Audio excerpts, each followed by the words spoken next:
Hello बच्चों, आज आप लोग को जियोमेट्री का कुछ बेसिक चीज़ बताने जा रहे हैं। इसमें जैसे एक है आसन्न कोण या एडजेसेंट एंगल। आसन्न कोण को एडजेसेंट एंगल कहते हैं। तो आसन्न कोण क्या है इसके बारे में देखो। दो कोण आसन्न कोण कहलाएंगे जब दोनों कोणों का शीर्ष उभयनिष्ठ हो, एक भुजा भी उभयनिष्ठ हो तथा अन्य भुजाएं उभयनिष्ठ भुजा के दो अलग दिशा में हों।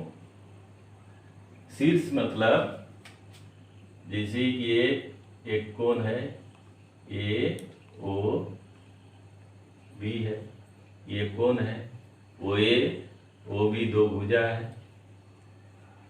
शीर्ष हुआ ओ, शीर्ष ओ। तो इसमें दो कोण होगा और दोनों का जैसे यहाँ ए ओ बी और बी ओ सी दो कोण है, एंगल 1 और एंगल 2।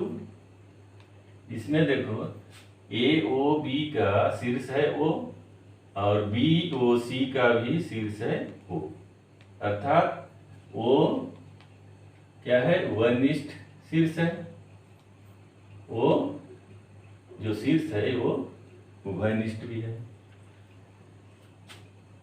ए ओ बी कोण में ओ बी एक भुजा है और बी ओ सी जो कोण है उसमें भी ओ बी एक भुजा है, अर्थात ओ बी जो भुजा है उभयनिष्ठ भी है। तो 2 नंबर पॉइंट, भुजा ओ बी उभयनिष्ठ है। तीसरा है क्या, दो कोण का जो उभयनिष्ठ भुजा नहीं है, जैसे ओ ए और ओ सी है, वो उभयनिष्ठ भुजा के दो अलग दिशा में है। ओ ए एक दिशा में है तो ओ सी अलग दिशा में। ओ बी जो उभयनिष्ठ भुजा है, ओ ए भुजा और ओ सी भुजा दोनों अलग दिशा में है, अर्थात ये दोनों कोण एक तथा कोण दो क्या हुआ, आसन्न कोण हुआ। अब आता है रैखिक युग्म, कोणों का रैखिक युग्म या लीनियर पेयर ऑफ एंगल। ऐसे दो आसन्न कोण जिनके मापों का योग 180 डिग्री हो तो रैखिक युग्म कहलाता है।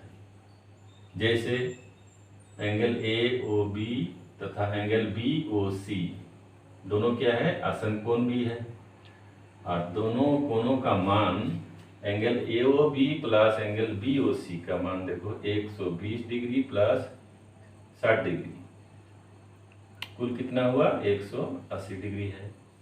अतः एंगल ए ओ बी और एंगल बी ओ सी कोणों के रैखिक युग्म है। रैखिक युग्म के आधार पर बहुत सारा प्रश्न आता है, तुम लोग का क्लास में भी आएगा, आगे चलकर बहुत सारा कंपटीशन में भी, बैंक रेलवे में भी आता है। जैसे यहाँ angle A O B plus angle B O C अगर रैखिक युग्म बनाता है तो एक एंगल x है, ए ओ बी का मान है x और बी ओ सी का मान है 55 डिग्री। तो प्रश्न में है x का मान कितना होना चाहिए।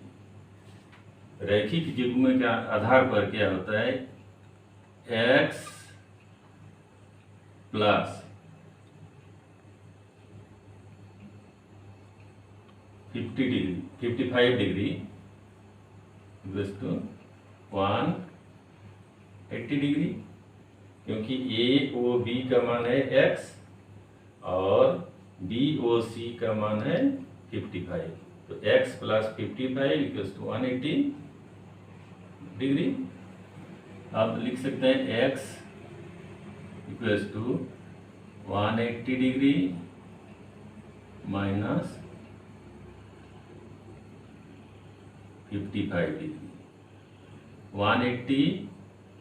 180 से अब 55 को माइनस कर देते हैं। 5 2 1 120